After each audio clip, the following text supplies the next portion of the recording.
I just went through every published creatine research paper in the last 3 years, and I'm convinced there's nothing that creatine cannot do. Pretty sure it can do your taxes and mow your lawn. But the problem with the internet is all this information is scattered everywhere. We still don't even know how much to take, which I'm going to teach you. We don't know when to take it, which I'm going to teach you. We don't know about loading phases because the information is scattered. Well, I went through everything, and I'm going to break it down so you have a clear picture. This video will be broken down into a few chunks. We'll talk about mechanistic stuff, like new stuff we've learned about how creatine works and how to absorb it better. And then we'll talk about the gains. We'll talk about the muscle. We'll talk about the strength. We'll talk about even the fat loss. Then we're going to move into the brain, talk about how creatine is affecting the brain in some ways that we haven't seen in the conventional regurgitated YouTube videos floating around YouTube. Then we'll move into the whole body stuff, the stuff that we had no idea creatine did because it's not usually what people want to talk about, but it's super important. And then we'll move into the myths that have been busted and the myths that have been confirmed, so you know what to worry about and what not to worry about. Jumping right into the mechanism, the first thing that we've learned, hydrochloride, HCl, ethyl ester, and liquid forms of creatine are not bad, but they're no better than creatine monohydrate.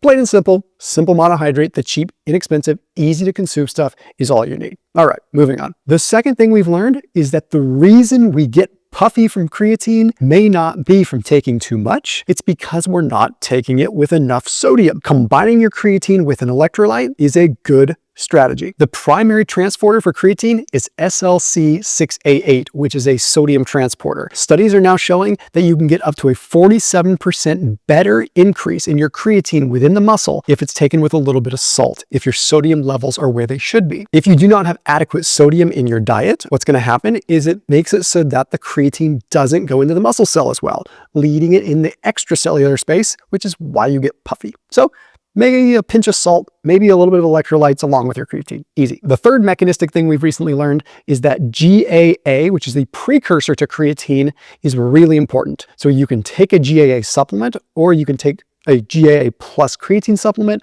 or you can just look at ways on the internet how to increase your GAA levels. But that is a precursor to creatine. And what we've now seen is that combining GAA with creatine increases how creatine crosses the blood-brain barrier. So it may be super helpful for the brain.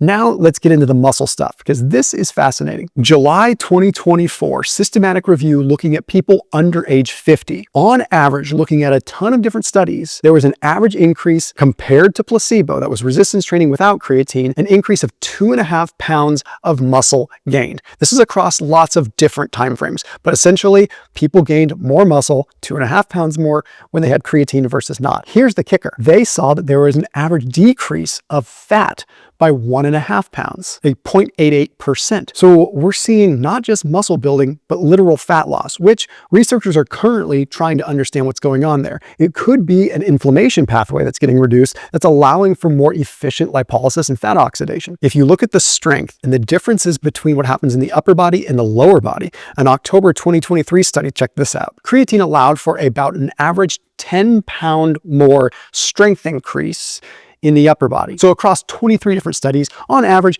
people pushed across all lifts about 10 pounds more with their upper body, just to give simple context, because we're breaking it down very simple here. For the lower body, there was an average of 25 pounds more pushed across various lifts. We're talking bigger muscles that push more. But the bottom line is that when you looked at all this data from this big meta-analysis systematic review, creatine packed a more powerful punch for the lower body.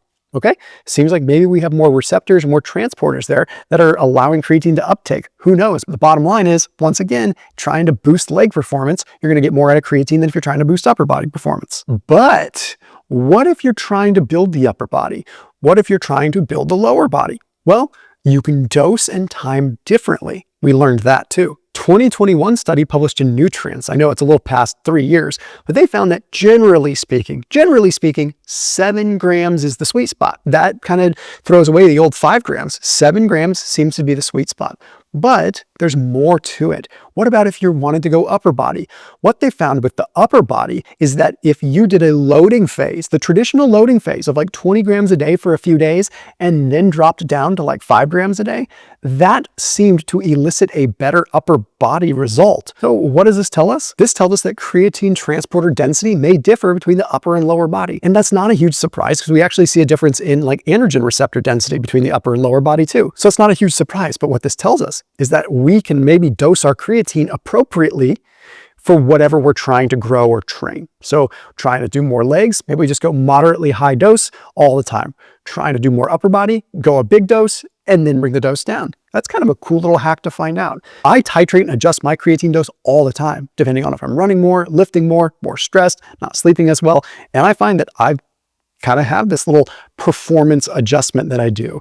I use Creatine. It's a really good creatine. They have a stick pack, but then they also have the gummies that are really, really good, and they're sweetened with allulose, but they have sort of the right makeup of just a few carbohydrates in like a serving of gummies along with the creatine. So you're aiding that uptake a little bit more. They've done the research there, but also their gummies taste unreal. And they're one of the only ones that in a recent third-party test had the amount of creatine they say they have. So their creatine gummies are actually legit. So I linked out to them down below. That is a 54% off discount link on their gummies. I also put a link down below for the stick packs as well. If you want to just do the simple monohydrate flavored stick packs that are super easy to add to like a bottle of water. So again, up to 54% off using that link down below. That is a screaming deal. So I definitely think for creatine, they're the bee's knees. They're the best. Now I want to pivot over to metabolic health, fat oxidation, even endurance work, but also just flat out metabolism. There was a 2023 meta-analysis that looked at a lot of studies that saw that there were similar performance improvements in anaerobic exercise like strength training and aerobic exercise. Now, I'm not saying this because you're an endurance person or not. What I'm saying is that when you see improvements across aerobic pathways, it makes you say,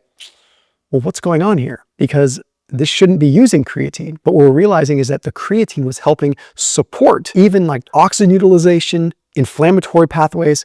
Anyway, here's what the research said. They found that creatine reduced inflammation, it reduced oxidative stress, it improved acid buffering, and it ended up improving glycogen replenishment. So essentially in recovery, it was making it so that carbs would go to the right place, there was less oxidative stress, and ultimately less inflammation and less just acidic state. It helped with the buffering of that to clear lactate and be able to get the cycle moving clear so you could recover. This is tremendous for all kinds of situations, whether you are doing endurance work or whether you are just flat out run down and stressed. It helped big time. The next thing that we've learned recently is that women need more than men. Why is this? Well, what we're finding, there was a relatively newer study that noticed that creatine didn't affect women the same way it did men. And it was a little frustrating, not as much improvement as men with the same dose. But what they found when they looked at earlier research was that women end up having a 10% higher creatine store baseline in their muscles, but they have a 70 to 80% lower endogenous production of it. So they have a storage in their muscle that's already higher, which means they need a little bit more to tap up above that. So women should consider taking about 10 to 20% more creatine than men, which is kind of wild because they might do the opposite. I don't want to retain water. I don't want to get too bulky. But the reality is taking it with a little bit of sodium, you won't get the water retention. And also taking a little bit more, you're going to notice the positive effects better. Now I promised you we'd move into the brain. This is some wicked cool new research. What if I told you that you could take creatine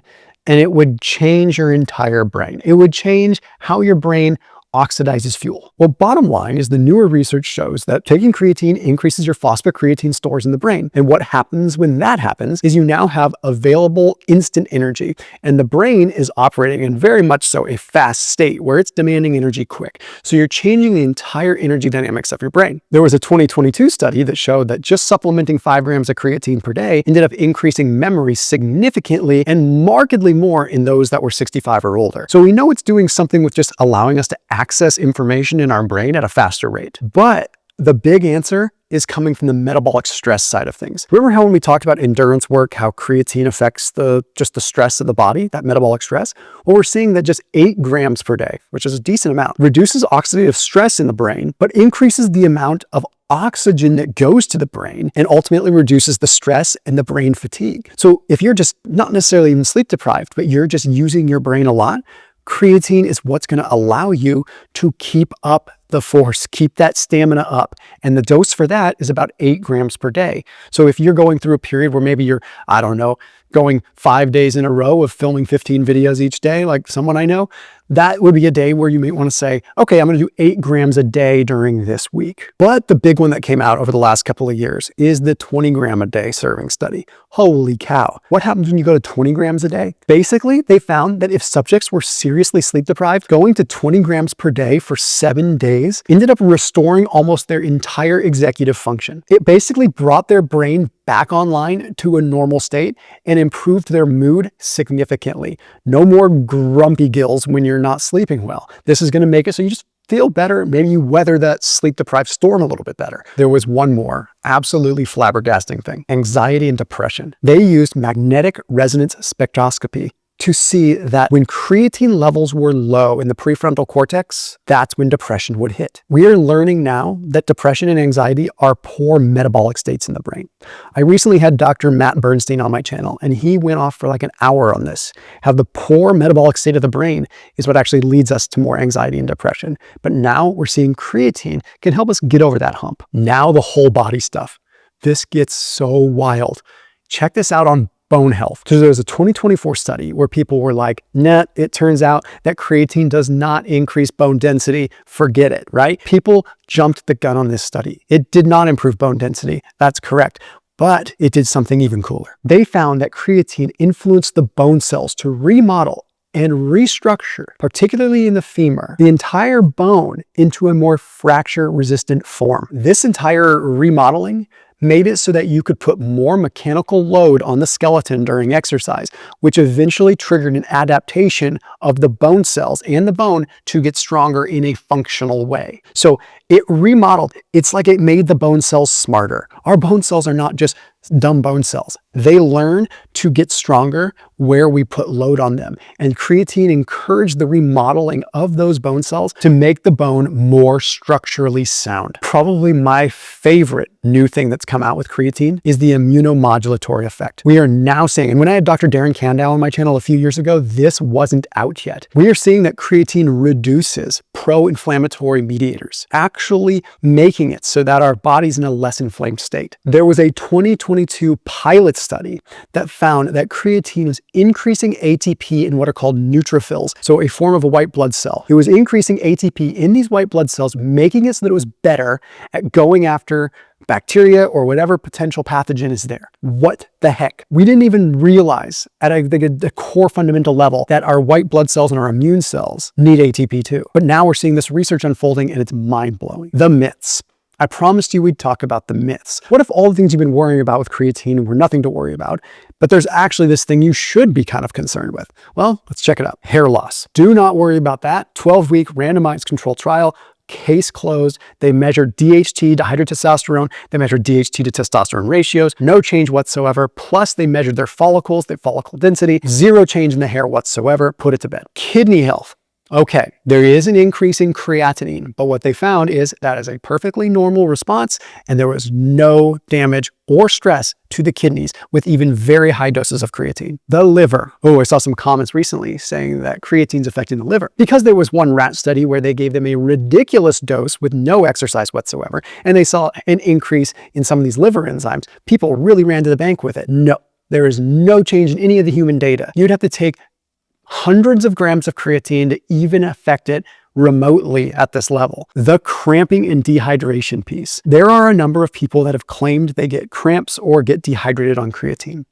That is one that you could say is plausible. And the reason is because if you're not adequately hydrated ahead of time with good minerals and good electrolytes, then the creatine is going to different areas. It's not going to the muscle, might draw water out of the muscle a little bit more, or at least, at the very least, not get into the muscle. So then you're in this weird isotonic state where you're having more water in the extracellular fluid. So we factor all this stuff together. And when we remember that the basic energy function within our body is ATP, right? We need ATP, we need energy. Then there really isn't anything creatine can't do. And how many more studies do we need to show us that it's amazing? But what's the takeaway here? 7 grams as a minimum, okay? As a minimum for that muscle building effect.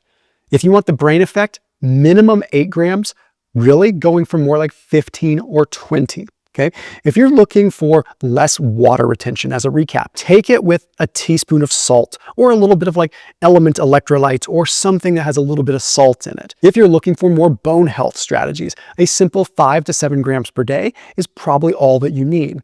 If you're older you may want to consider taking more. If you're over 50, you may want to consider even the 15-gram range, simply because the receptors, the transporters, might not be as efficient. If you're looking to build strength and mass in the lower body muscles, then you may want to take a consistent dose. If you're looking for more upper body, then do more peaks and occasionally do a higher dose and then come back down to a moderate dose. And the two last things, monohydrate is the bee's knees, and it's simple.